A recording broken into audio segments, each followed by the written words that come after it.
Yeah, we had a pool, before the Homes of America. This is what they do. This is their business model. In terms of housing, they'll increase your rent, but the pool gets shittier. And the question is, what are you doing? What value do you add to the community as an owner if it costs more and it's worse? Oh, but they own it. They have the almighty virtue of ownership. So still pay the same amount as though we had a pool. More. And as though we had a community center.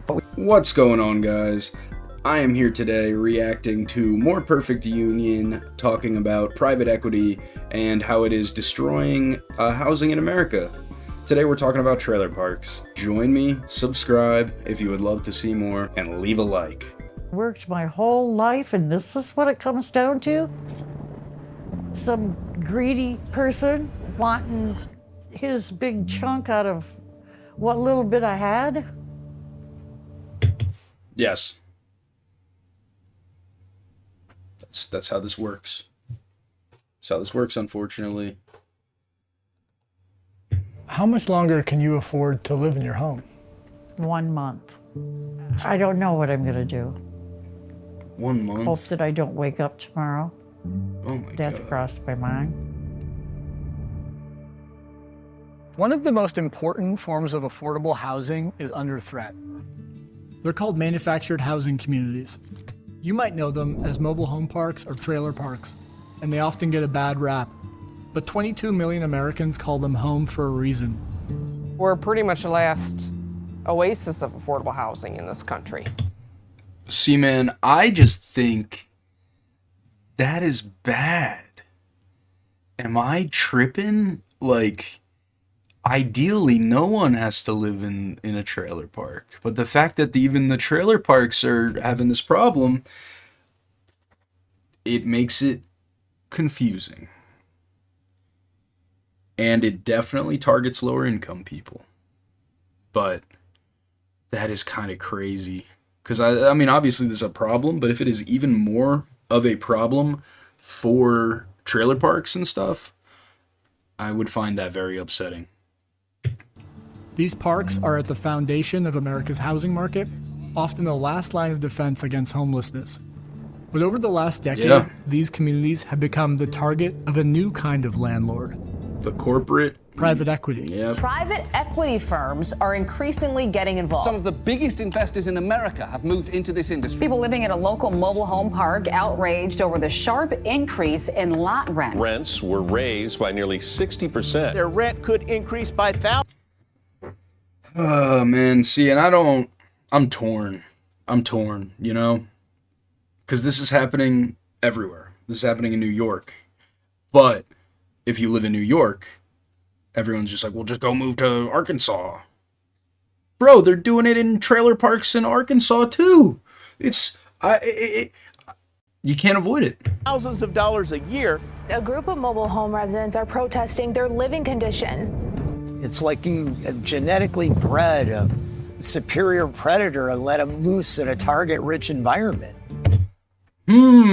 So huge corporate interests are actually bad for poor people?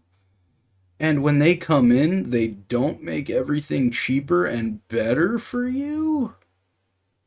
That's crazy. That's wild. This is actually a good day. Is that his water? Sometimes it's like mud. This corporation is putting profits ahead of the safety and welfare of our local citizens. They'll put profits ahead of anything. They'll put profits ahead of human lives. Boeing did that recently. Allegedly. Is putting profits ahead of the safety and welfare of our local citizens. And this we will not allow. So why have manufactured homes become private equity's latest target? And what can be done to save one of the last forms of affordable housing in the country? Lena Khan get in there maybe? I don't know. Regulatory practices, rent control. I mean, we could also work on the supply problem. I mean, maybe if, there was a better supply problem. Maybe if there was better supply, is what I'm trying to say. I've lived in manufactured homes for 50 years, maybe more. Madeline Beckett lives in a park outside of Lansing, Michigan. This park was run the way a good park should be run, by the same couple for years and years and years. Yeah, we want Randy Bobandy and Jim Leahy running it. We do not want Harvey Specter and Mike Ross running it, is all I'm saying. They were a little stern, or she was a little stern. She was a lot stern, but nobody pulled any punches with her.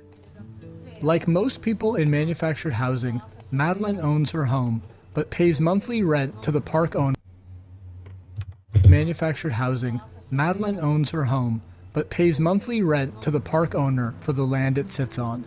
When I retired, I looked at my money and my situation, and I'm like, okay, great.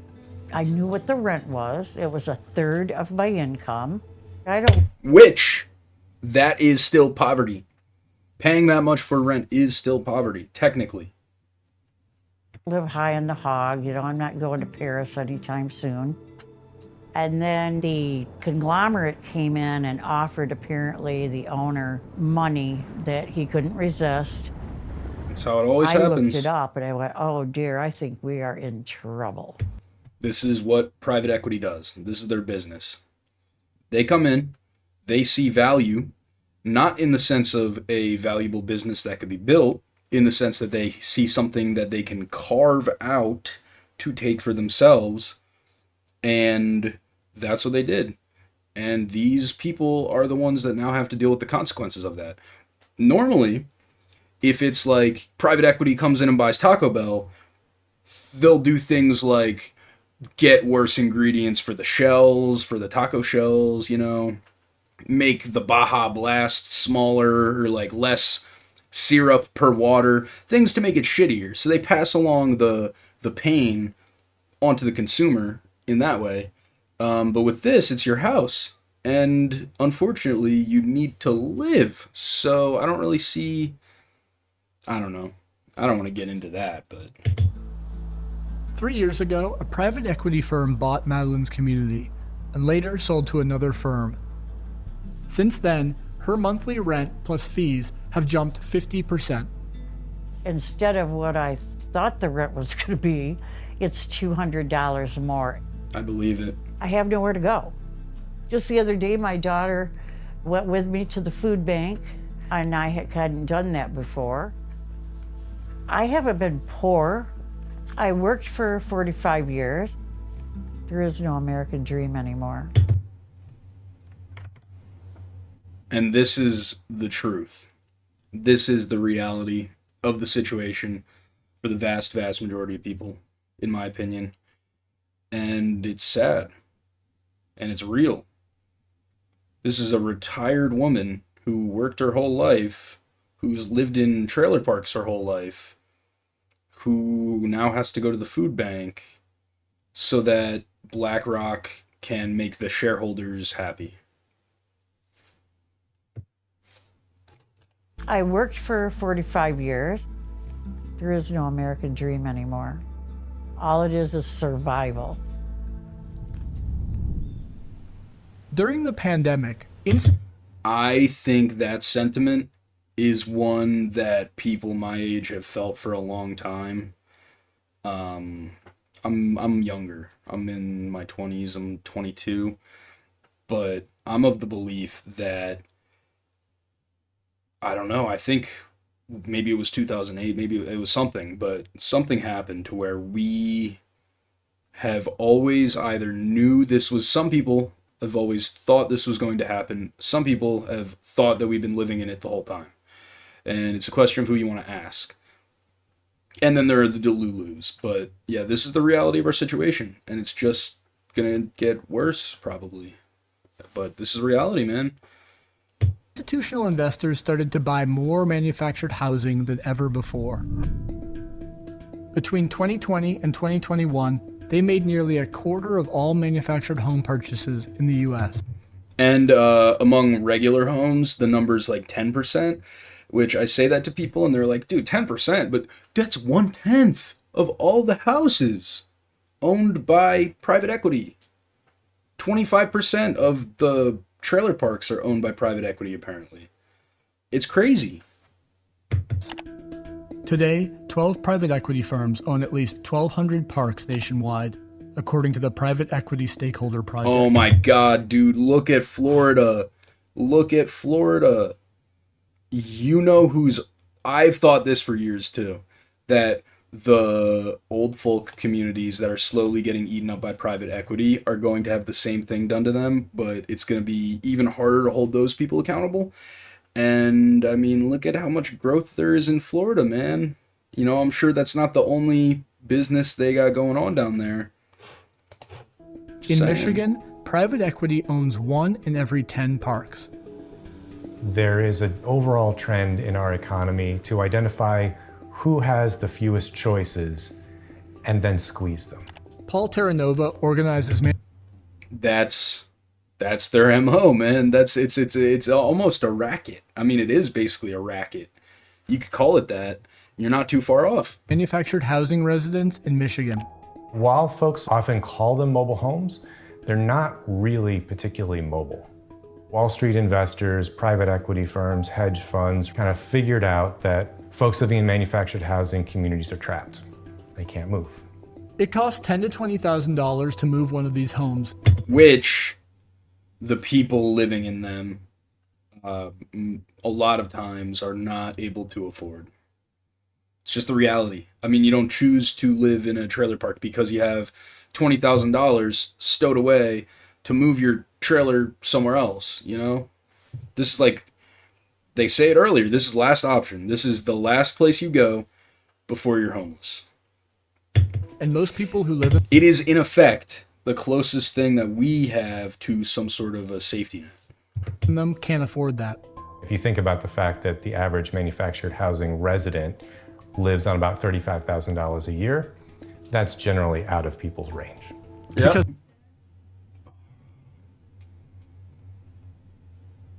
I don't want to eat. I'm not interested in eating. they can't move, they're uniquely vulnerable to predatory landlords who can charge the highest rent residents can bear. Why are we eating at There's 6? a guy named Frank Rolfe who runs something called Manufactured Housing University. Okay, we're now at her second park. We're getting out again. So here we are. He was quoted saying something along the lines of, owning a mobile home park is like owning a Waffle House and having your customers chained to the booth. And this is how these people think. He didn't say this like they tore his teeth out until he spit it out. He said this because he was proud of his investment. It's like a Waffle House where customers are chained to the booths. Guy who owns the place you live said that. The big thing is they can really tolerate rent increases really well. And it pretty much works throughout America because there's so much need for affordable housing right now. That business model, a reliable stream of payments from captive tenants, is a big reason why these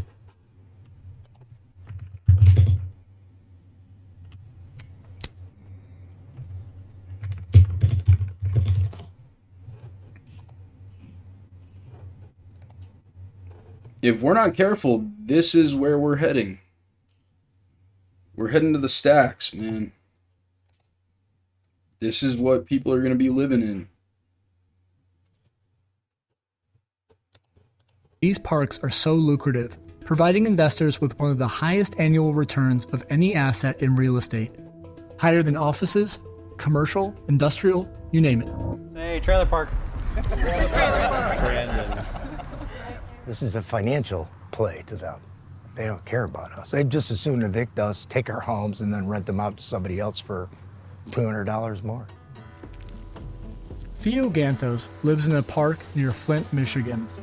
3 years ago, That's a it was tough taken name. over by Homes of America, Theo an Gantos. affiliate of the hedge fund Alden Global Capital. Alden Global is best known for buying newspapers across the country and stripping their assets. Theo Gantos lives in a park near Flint, Michigan. 3 years That's ago, a it was tough taken name. over by Homes of America, Theo an Gantos. affiliate of the hedge fund Alden Global Capital. Alden Global is best known for buying newspapers across the country and stripping their assets. Yeah, we had a pool, you know, before the Homes of America. This is what they do. This is their business model. They, in terms of housing, They'll increase your rent, but the pool gets shittier. And the question is, what are you doing? What value do you add to the community as an owner if it costs more and it's worse? Oh, but they own it. They have the almighty virtue of ownership. So still pay the same amount as though we had a pool. More. And as though we had a community center, but we have no community center either. Since 2021, Homes of America has gone on a buying spree, spending nearly $300 million to acquire 138 parks across 17 states. They've raised rents and aggressively evicted residents. After years of neglect, only about 15% of the lots in Theo's Park are still occupied. And who is Homes of America? Homes of America is just a shell within a shell within a shell. Homes of America is Randy Smith. Randall Smith is the founder and chief investment officer of Alden Global. He lives in Palm Beach, Florida. As of 2017, he owns 17 mansions. He has since sold 14 of them for a reported profit of $57 million. Should have held on, buddy. Plunder I'm sure they would have kept going up. Of private equity. This is what they do. Okay, everybody ready? Everybody rolling? All right, good afternoon. In August, the county prosecutor brought charges against Homes of America's local LLC for operating the park without a license. It's the first time that the owner of a manufactured housing park didn't in even have a Michigan license, has ever faced man. that criminal charge. They didn't even have Key a element license. in the North Morris Estate's inability Bruh, to they didn't obtain even a have a license is its seeming refusal to fix the park's water problem. Well, when the water comes out like this, it kind of ruins your whole day. Yeah. Hopefully, we'll get the attention of the out-of-state corporation that owns this park and force its officers and directors to do the right thing for the residents of this community. It's clear to me this corporation is putting profits before people. Honestly, the warrant should be to Randall Smith, CEO of Alden. But he's hidden himself behind multiple shell layers. So getting to him is hard. These big companies buying up these communities now need some oversight, because right now they're free to abuse residents in pretty much every way they want. Holly Hook lives 30 minutes away at another park, owned by private equity firm Haven Park Communities. That's the same company that bought Madeline's Park, and it owns 63 other parks across the country. In the last 6 years, Haven Park has doubled Holly's housing costs. Yup. To avoid homelessness, she's had to take on 2 roommates. In a trailer. What power do you have right now in the existing legal structure to do anything about the rising rent or any of the fees? There's absolutely no recourse right now. About a year after this started, it's like something. And this is not just true for mobile homes. It is true for any homes. Look into it. Just broke in me, and I started talking to some neighbors, saying we've got to gather and do something about this. Residents were up in arms, and they started going to their local township council meetings and their city council meetings, and a few of them were able to make contact with a couple of state representatives, a Democrat named Senator John Cherry. A lot of people from the district went up to him and told him, Now, not to judge, but demographically, who do you think these people are prone to vote for? And what political party actually was willing to listen to them? Now, I don't love the blue team. I'm just saying the blue team's not completely evil like the red team. about what Haven Park was doing, and that's what got him interested in drafting the bill package. What the legislation tries to do in the broadest sense is to weed out the bad actors in the industry. What we're trying to do is make sure that folks don't get exploited. That's what this is about. It's been a good video. State Senator John Cherry is the sponsor of legislation that would protect residents from the worst abuses of predatory landlords. The bills were drafted in 2021 by a coalition of residents and advocates in direct negotiation with the landlord industry group.